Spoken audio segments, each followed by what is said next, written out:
Assalamualaikum warahmatullahi wabarakatuh. Selamat pagi teman-teman semua yang bergabung dengan saya di semester 5 ini pada mata kuliah praktikum konseling individu dan kelompok. Ini merupakan mata kuliah praktikum yang tentu saja teman-teman sebelum mengambil mata kuliah ini harus sudah mengambil mata kuliah prasyarat di antara lain yaitu keterampilan konseling, konseling individu, bimbingan dan konseling kelompok ya, serta dasar-dasar bimbingan dan konseling. Baik, sekarang kita memasuki pertemuan kedua.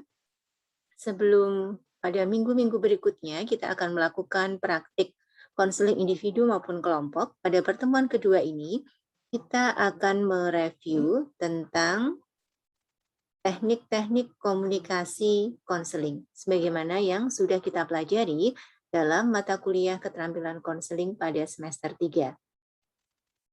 Baik teman-teman semua, sebagaimana kita ketahui bersama bahwa proses konseling itu merupakan sebuah proses atau bantuan yang diberikan oleh seorang expert yang disebut sebagai konselor ya, kemudian kepada individu atau klien atau disebut sebagai konseli ya, yang bertujuan untuk bisa mengembangkan berbagai potensi positifnya secara optimal, mampu mengatasi masalahnya dan membantu dalam proses penyesuaian diri terhadap lingkungan. Ya, salah satu hal yang kemudian penting diperhatikan dalam proses konseling adalah bagaimana seorang konselor tersebut membangun hubungan dalam sebuah proses konseling. Nah, dalam proses konseling tentu saja akan bertemu antara helper dan helpee ya. Helper dalam hal ini adalah seorang konselor dengan seorang konseli. Ini dalam proses konseling individu.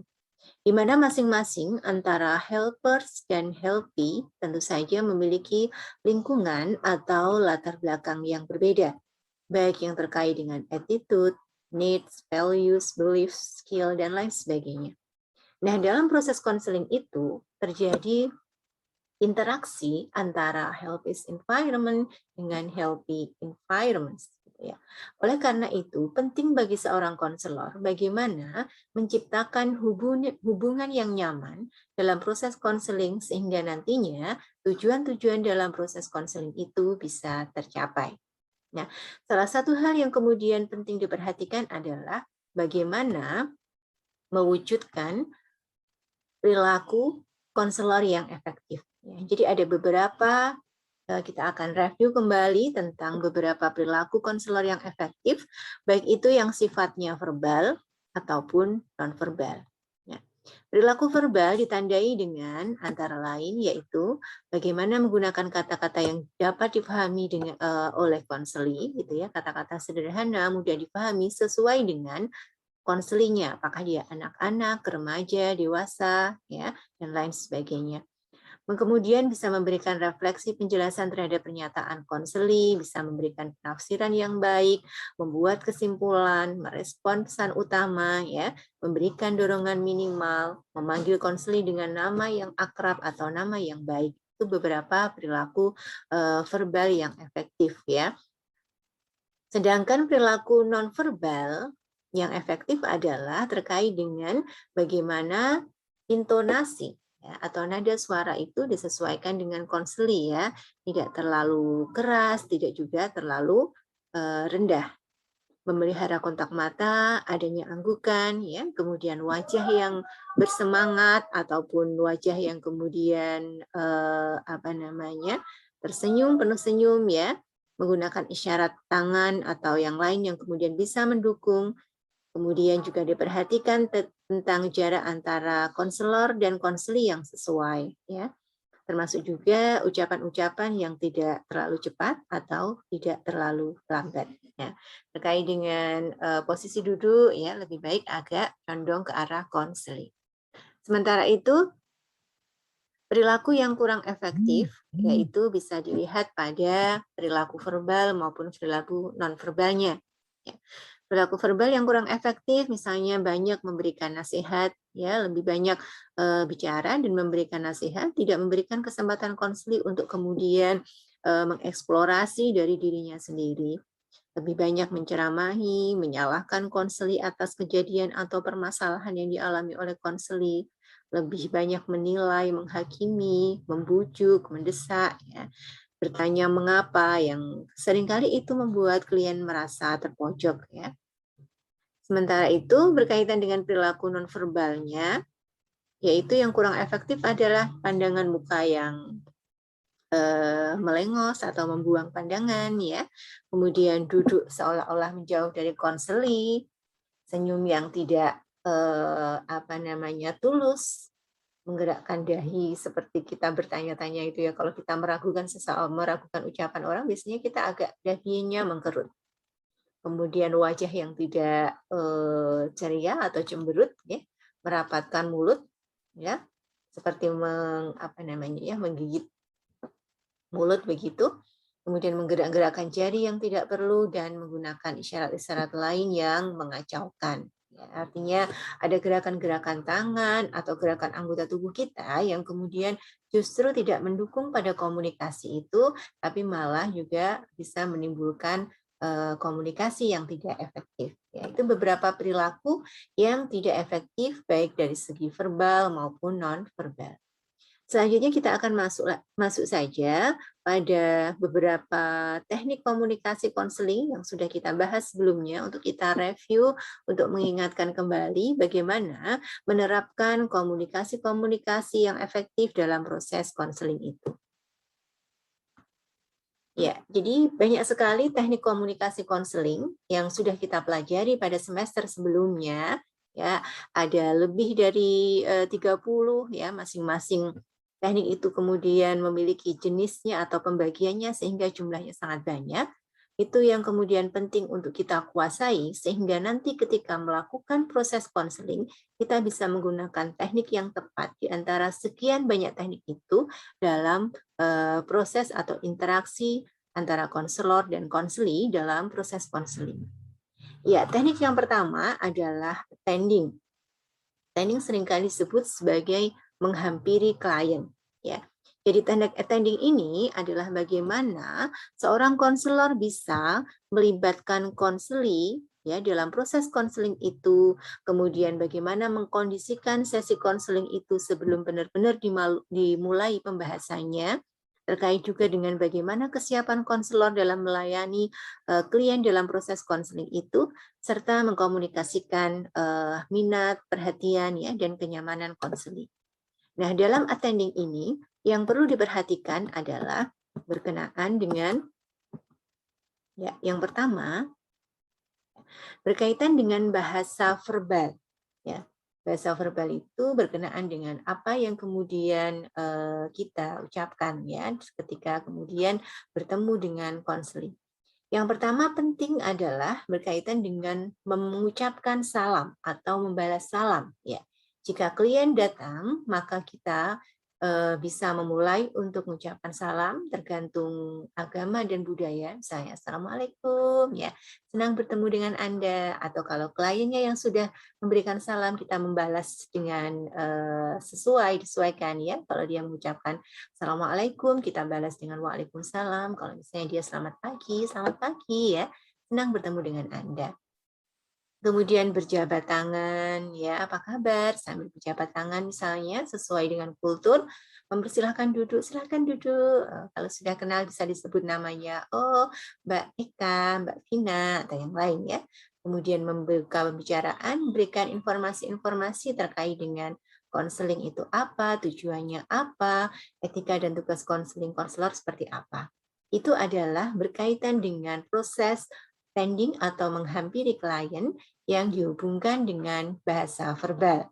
Ya, ini sangat penting dilakukan oleh konselor ya di awal-awal sesi konseling dalam rangka untuk apa?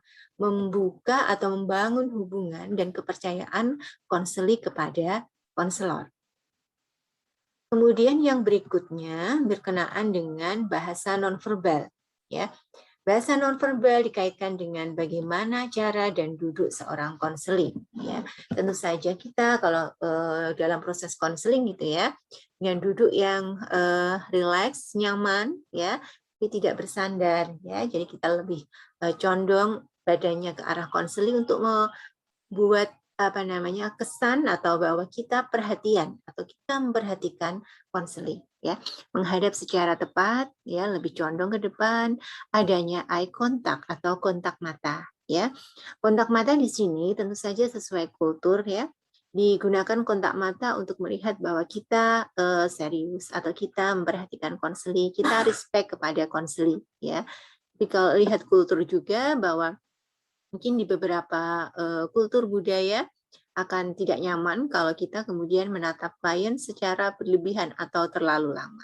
Ya, jadi kontak matanya disesuaikan dengan kultur budaya. Baik, itu yang pertama berkaitan dengan attending. Kemudian yang kedua adalah ada yang disebut dengan teknik structuring. Ya, strukturing ini berkenaan dengan bagaimana adanya pemahaman bersama antara konselor dan konseli, ya, mengenai karakteristik, kondisi, prosedur dan hal-hal yang berkaitan dengan proses konseling itu. Ya, teknik strukturing dalam hal ini umumnya bisa dibagi menjadi 4. Yang pertama adalah time limit, yang kedua adalah role limit, yang ketiga topik limit, dan yang keempat adalah action limit. Nah, teknik-teknik ini digunakan ketika ada beberapa kondisi yang kemudian memerlukan konselor untuk menerapkan teknik ini. Misalnya yang pertama, berkenaan dengan time limit, ya. Teknik ini digunakan ketika ada keterbatasan antara baik itu dari konselor atau konseli berkenaan dengan waktu atau proses durasi proses konseling itu, ya. Jadi kalau misalnya konselor sudah ada janji dengan klien lain pada 1 jam berikutnya misalnya, ya, maka bisa diberikan time limit ini. Misalnya dengan menyampaikan bahwa maaf, sebenarnya saya senang sekali bertemu dengan Anda, tapi mohon maaf 1 jam ke depan saya sudah ada janji dengan klien, begitu ya. Artinya kira-kira apakah waktu 60 menit ini kita cukupkan untuk bisa proses konseling ini, ya, atau perlu kita reschedule waktunya agar kita bisa berdiskusi lebih leluasa. Nah, begitu. Kalau misalnya kemudian kliennya menyampaikan, oh ya saya rasa 1 jam cukup Bu, nah, berarti itu proses konselingnya bisa dilanjutkan, gitu ya.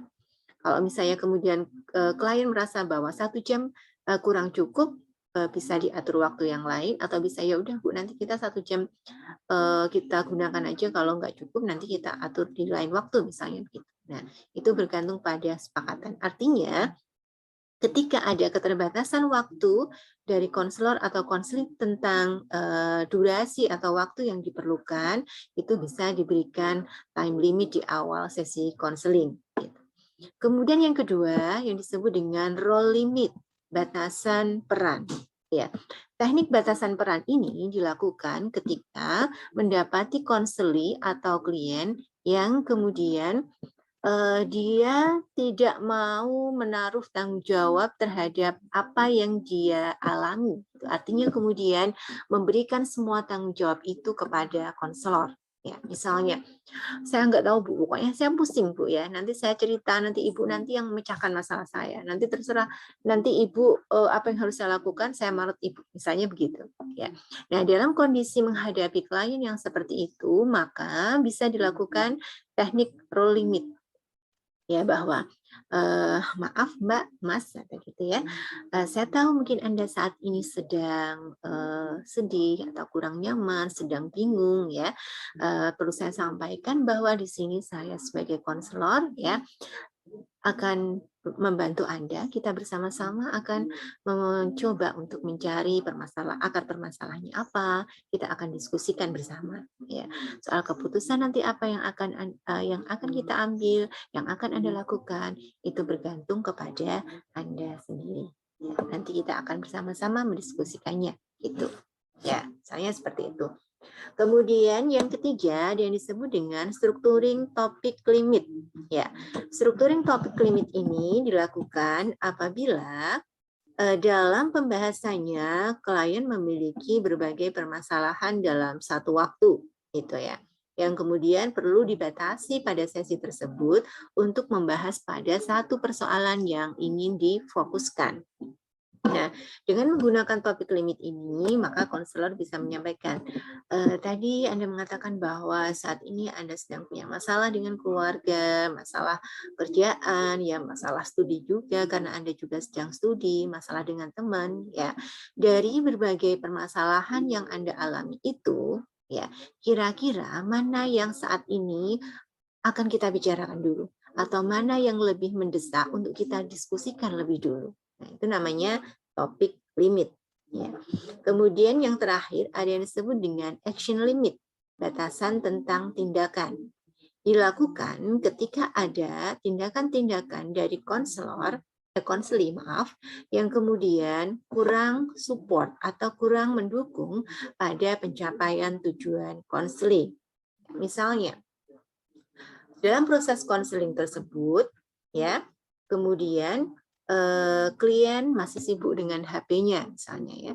Jadi masih sibuk dengan handphone atau membaca chat dan lain sebagainya, ya. Maka konselor bisa menyampaikan, maaf ya, karena ini kita sedang mendiskusikan permasalahan ini bersama-sama. Alangkah baiknya jika untuk sementara waktu mungkin ya handphonenya bisa di silent atau bisa disimpan dulu. Nanti setelah sesi konseling ini selesai, nanti bisa dilanjutkan gitu. Ya, itu namanya action limit ya. Jadi teknik-teknik yang digunakan atau dalam structuring time limit, role limit, topic limit, action limit ini digunakan ketika memang kondisi konseli itu menunjukkan hal-hal seperti yang tadi disampaikan ya. Jadi tidak semua teknik ini kemudian selalu digunakan dalam sesi konseling, tergantung kepada situasi dan kebutuhan sesi konseling tersebut. Baik, untuk selanjutnya, teknik yang berikutnya adalah berkenaan dengan apa yang disebut dengan teknik paraphrasing. Ya, teknik paraphrasing sering disebut sebagai menangkap pesan utama. Ya, jadi yang dimaksud dengan menangkap pesan utama ini adalah bagaimana ketika klien kemudian bercerita, ditangkap intinya, pesan utamanya apa, kemudian dikembalikan lagi kepada konseli dengan bahasa konselor sendiri. Ya, kata kuncinya adalah menangkap pesan utama, kemudian dikembalikan kepada konseli dengan bahasa konselor sendiri. Itu yang disebut dengan paraphrasing. Nah, biasanya kata-kata yang digunakan adalah berupa nampaknya, sepertinya Anda sedang galau, sepertinya Anda sedang bingung, sepertinya Anda sedang berada dalam dilema, ya setelah klien bercerita tentang berbagai kondisi yang dia rasakan. Ya, itu adalah yang disebut sebagai menangkap pesan utama. Ya, kemudian teknik berikutnya adalah apa yang disebut dengan empati. Empati merupakan ya kemampuan konselor untuk bisa merasakan apa yang dirasakan oleh konseli, ya, melihat segala sesuatunya itu dalam sudut pandang konseli gitu. Jadi empati bagaimana seorang konselor itu berusaha untuk merasakan apa yang dirasakan oleh konseli. Biasanya menggunakan kata-kata, ya, saya bisa memahami yang Anda rasakan. Saya bisa mengerti bahwa keadaan ini sulit bagi Anda, gitu ya. Saya bisa memahami, saya bisa merasakan, saya bisa mengerti, ya, itu kata kuncinya. Nah, tentu saja bahwa empati ini bukan hanya sekedar apa yang diucapkan saja, tapi juga berasal dari hati kita. Ya, bagaimana seorang konselor itu juga harus tulus antara apa yang diucapkan dengan apa yang ada di dalam hatinya.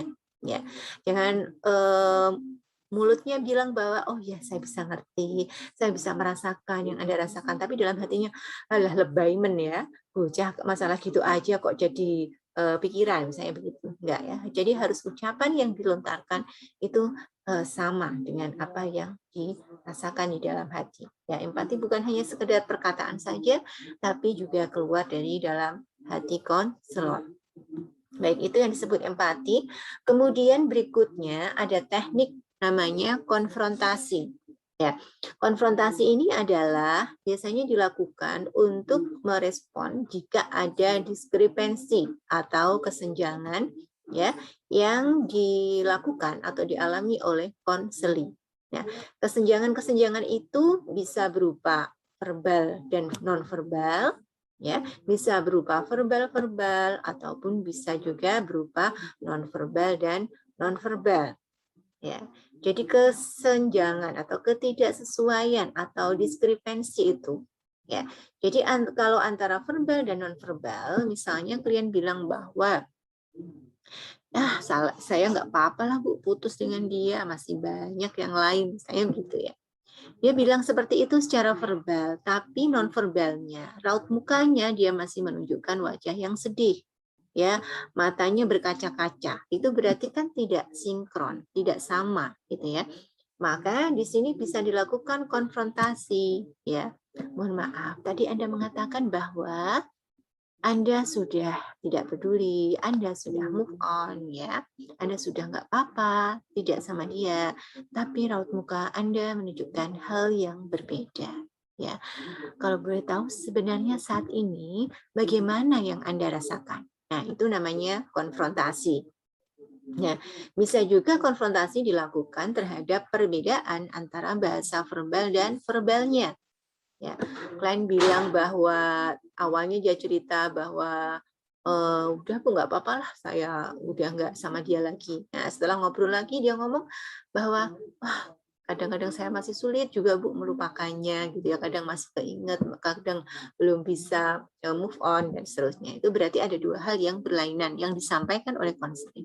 Maka bisa dikonfrontasikan ya. Maaf, tadi Anda mengatakan bahwa Anda sudah nggak peduli sama dia, tapi baru saja Anda juga mengatakan bahwa Anda masih sulit untuk melupakannya. Nah, sebenarnya yang Anda rasakan seperti apa? Nah, itu konfrontasi terhadap verbal dan verbal. Kemudian, konfrontasi juga bisa dilakukan terhadap nonverbal dan nonverbal. Dia bilang sudah, udahlah Bu, saya lupakan, saya maafkan, gitu ya, sambil senyum dia. Nonverbalnya senyum, tapi tangannya mengepal, ya, ya. Jadi ada perbedaan nonverbal, di satu sisi berusaha tersenyum, di sisi yang lain tangannya mengepal. Itu bisa juga dilakukan konfrontasi. Baik, untuk selanjutnya, yaitu ada yang disebut dengan teknik diam atau silent. Ya, namanya juga diam, maka teknik ini digunakan untuk memberikan waktu ya beberapa detik ya, beberapa waktu bagi konseli untuk kemudian dia berpikir tentang apa yang ingin disampaikan. Ya, kadang klien misalnya lagi cerita tentang saya tuh gimana ya Bu, sebenarnya bingung ya mau seperti apa gitu. Nah, masih kayak mikir ya. Maka berilah waktu dia untuk konselor untuk diam. Nah, itu namanya teknik silent. Ya. Tapi kemudian setelah ditunggu beberapa saat diem kok ternyata klien nggak lanjutkan omongannya, maka bisa dilanjutkan dengan teknik yang disebut dengan dorongan minimal. Oh iya, terus gimana? Selanjutnya gitu. Ya, jadi teknik diam atau silent dilakukan untuk memberi waktu konseli supaya dia berpikir untuk meneruskan pembicaraannya. Ya, tapi jangan dibiarkan diam lama-lama ya. Tujuannya apa? Tujuan untuk menunggu konseli berpikir, kemudian jika proses konseli bicara berputar atau berbelit-belit, ya bisa juga untuk menunjang perilaku attending dan empati. Kemudian teknik yang berikutnya adalah yang disebut dengan refleksi atau pemantulan. Ya. Refleksi merupakan teknik untuk memantulkan kembali kepada klien yang berkenaan dengan refleksi pikiran, perasaan, ataupun pengalaman. Ya. Jadi refleksi ini bagaimana seorang konselor memantulkan berbagai pikiran, perasaan, dan pengalaman konseli. Kalau refleksi pikiran, berarti tentu saja yang dipantulkan adalah apa yang dipikirkan. Kalau refleksi perasaan yang dipantulkan ada apa yang dirasakan, artinya berkenaan dengan kata-kata perasaan, sedih, gembira, takut, cemas, khawatir, galau, ya, dan lain sebagainya, kata-kata perasaan banyak sekali. Kemudian refleksi pengalaman biasanya berkenaan dengan satu kejadian tertentu yang direfleksikan. Ya. Misalnya refleksi pikiran ya. Saya itu ya Bu ya, misalnya ada kliennya saya tuh loh, ibu saya tuh nggak adil sama saya ya. Kalau saya sama kakak saya semua aja dikasih, kalau sama saya enggak gitu ya. Saya jadi merasa nggak nyaman di rumah misalnya. Ya, kalau mau menggunakan refleksi pikiran, Bisa kemudian digunakan bahwa apakah Anda berpikir bahwa ibu Anda tidak pilih kasih, misalnya apakah Anda berpikir bahwa ibu Anda pilih kasih, ya? Apakah Anda berpikir bahwa ibu Anda kemudian tidak adil dengan Anda dan kakak? Itu pikiran yang direfleksikan. Apakah Anda berpikir bahwa apa? Itu kata kuncinya. Kalau refleksi perasaan, ya itu kemudian yang direfleksikan adalah perasaannya. Ya. Apakah Anda kecewa dengan sikap ibu Anda tadi? Ya, itu refleksi perasaan. Ya. Kemudian kalau refleksi pengalaman berarti yang direfleksikan adalah pengalaman atau kejadiannya. Misalnya kalian cerita tentang suatu kejadian yang sangat memukul bagi kehidupannya, dalam kehidupannya sehingga dia tidak bisa melupakannya, ya bisa direfleksikan. Nampaknya kejadian itu benar-benar sulit Anda lupakan, gitu misalnya. Itu namanya refleksi pengalaman, ya.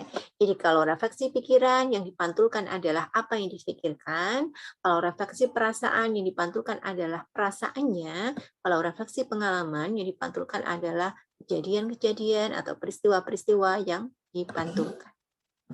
Baik, next, ya. Berikutnya adalah pemberian informasi atau giving information. Ya, teknik ini digunakan ketika konseling membutuhkan sebuah informasi yang diperlukan yang berkenaan dengan permasalahannya.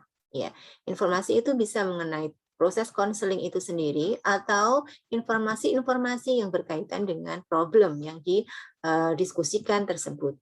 Ya. Jika konselor memang menguasai atau mengetahui informasi itu, maka silakan diberikan.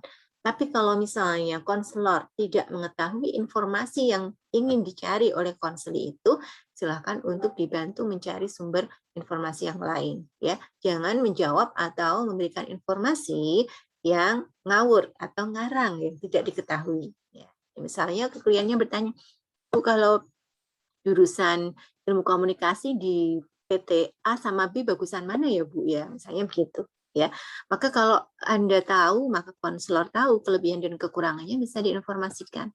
Tapi kalau tidak, bisa misalnya, oh mungkin bisa silahkan browsing di webnya masing-masing untuk mengetahui keunggulan dan kelebihan prodi masing-masing atau kekurangan-kekurangan yang dimiliki. Nah, nanti keputusannya bergantung kepada keunggulan apa yang ingin didapatkan oleh konseli tersebut. Gitu ya, itu pemberian informasi. Baik, untuk selanjutnya yang disebut dengan teknik dorongan minimal. Ya, tadi sudah sempat saya singgung sebelumnya. Jadi dorongan minimal itu teknik dilakukan ya dalam rangka untuk memberikan satu dorongan yang singkat dan langsung agar klien kemudian bisa melanjutkan pembicaraannya, gitu ya. Jadi bisa digunakan kata-kata lalu, terus, lanjutkan, gitu ya. Saya nggak tahu sih Bu, sebenarnya apa yang harus saya lakukan. Sebenarnya masih mikir gitu kan. Oh ya, terus gimana? Gitu.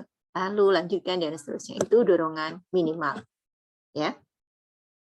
Kemudian berikutnya ada teknik yang disebut dengan teknik advice atau memberi nasihat. Ya. Dulu seringkali disebut bahwa nasihat itu konseling adalah pemberian nasihat. Padahal sebenarnya proses konseling itu ya, nasihat itu hanya sebagian kecil dari sekian banyak teknik yang digunakan. Ya, tidak melulu selalu harus diberikan nasihat. Karena apa? Karena diharapkan sebenarnya untuk kemandirian konseli lebih baik apabila tidak diperlukan, tidak harus kemudian nasihat digunakan. Biarkan konseli untuk mengeksplor atau mencoba untuk mencari jalan keluar sendiri dari permasalahannya. Gitu ya. Jadi advice atau nasihat itu menunjukkan tentang beberapa hal yang kemungkinan bisa dilakukan oleh konseli dengan berbagai peluang yang ada. Ya, nasihat bisa nasihat langsung ataupun tidak langsung ya. Nanti keputusannya tetap pada konseli. Kemudian yang berikutnya ada teknik yang disebut dengan teknik summarizing atau ringkasan ya, yaitu teknik memberikan kesimpulan kalau ini kesimpulan sementara. Jadi summarizing ada kesimpulan sementara atau kesimpulan bagian dan ada kesimpulan akhir. Ya, kalau ini kesimpulan sementara yaitu berkaitan dengan bagaimana konselor menyimpulkan ketika sudah ada satu topik pembahasan tertentu sudah selesai, bisa diberikan simpulan sementara. Ya, misalnya setelah membicarakan atau mendiskusikan tentang permasalahan dan sebab-sebabnya sudah diketahui ya.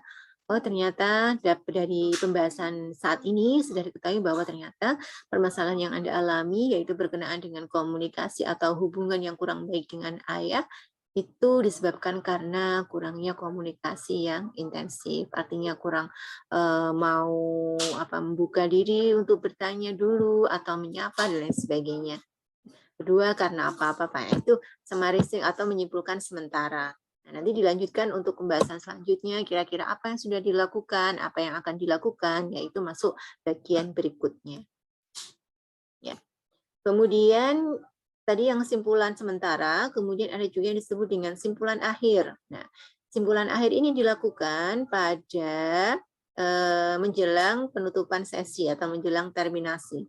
Ya, setelah sesi konseling berakhir, maka diberikan simpulan sementara, simpulan akhir berkenaan dengan hasil dari proses yang sudah dilakukan. Nah, baik, dari pertemuan ini kita sudah dapat melakukan proses konseling, misalnya selama kurang lebih 1 jam, ya.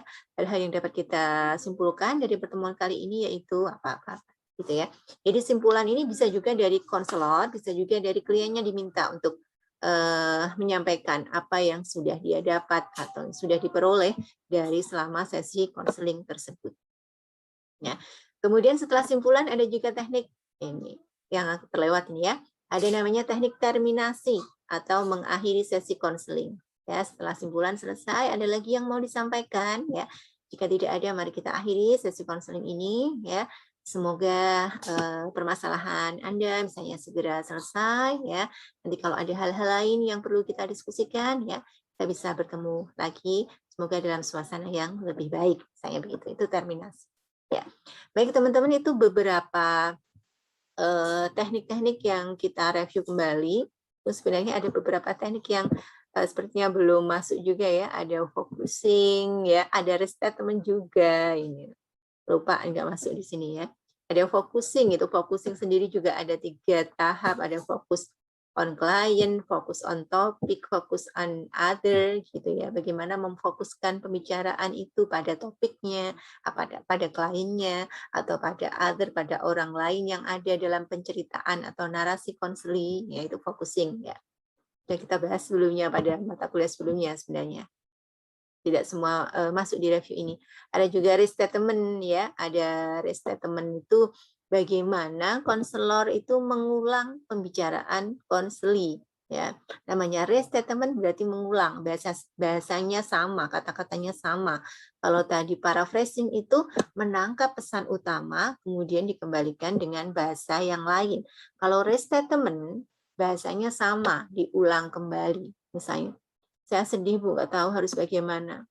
Saya sedih karena orang tua saya bercerai, misalnya. Bercerai, gitu. Jadi kalian ngomong apa, kemudian diulang dalam rangka untuk memberikan penekanan. Ya, itu teknik restatement. Ya, dan ada beberapa teknik lain bisa dibaca-baca lagi. Kemarin bahan dan materi atau buku ajar saya di keterampilan konseling ya. Mungkin tidak semua masuk dalam review kali ini. Baik teman-teman, saya rasa itu yang bisa saya sampaikan berkaitan dengan review teknik komunikasi konseling. Sekian banyak teknik itu, mungkin ada yang belum sempat tadi ditayangkan, bisa teman-teman baca-baca lagi. Yang secara umum dalam bukunya Willis itu disebutkan bahwa proses konseling terbagi menjadi 3 tahapan, ya, tahap awal, tahap pertengahan, dan tahap akhir ya. Disebut tahap definisi masalah, tahap kerja, dan tahap action. Sekalipun di situ semacam dikelompok-kelompokkan ya beberapa teknik ini, tapi sesungguhnya ini bukan sesuatu yang kaku. Artinya bahwa teknik attending hanya ada di sesi awal saja, empati ada di sesi awal saja, tidak ya. Ini hanya sekedar untuk memudahkan di dalam pengklasifikasian ya. Jadi penggunaan teknik-teknik ini tidak kaku, selalu berada di tahap ini, disesuaikan dengan kondisi konseli, disesuaikan dengan respon konseli yang muncul ya. Jadi penggunaannya lebih banyak melihat pada kondisi. Ya, kalau misalnya attending tentu saja dilakukan dalam sesi konseling itu hampir selama sesi konseling ya, bagaimana kontak mata dijaga mulai dari sesi awal sampai akhir ya, bagaimana posisi duduk, intonasi, raut muka dan seterusnya itu kan dijaga selama sesi konseling. Empati juga muncul dalam berbagai sesi ya, tergantung kepada bagaimana klien kemudian mengeksplor atau menyampaikan permasalahan yang dialami. Begitu ya. Baik, saya rasa itu teman-teman yang bisa saya sampaikan untuk review kali ini. Ya, semoga bermanfaat untuk merefresh ya ingatan kita sebelum nantinya kita akan melakukan praktek konseling individu, sehingga kemudian praktek yang dilakukan benar-benar bisa menggunakan atau menerapkan berbagai teknik-teknik tersebut. Ya, lebih lanjut nanti bisa dilihat kembali di materi atau di buku ajar saya di semester yang lalu. Kurang lebihnya mohon maaf. Assalamualaikum warahmatullahi wabarakatuh.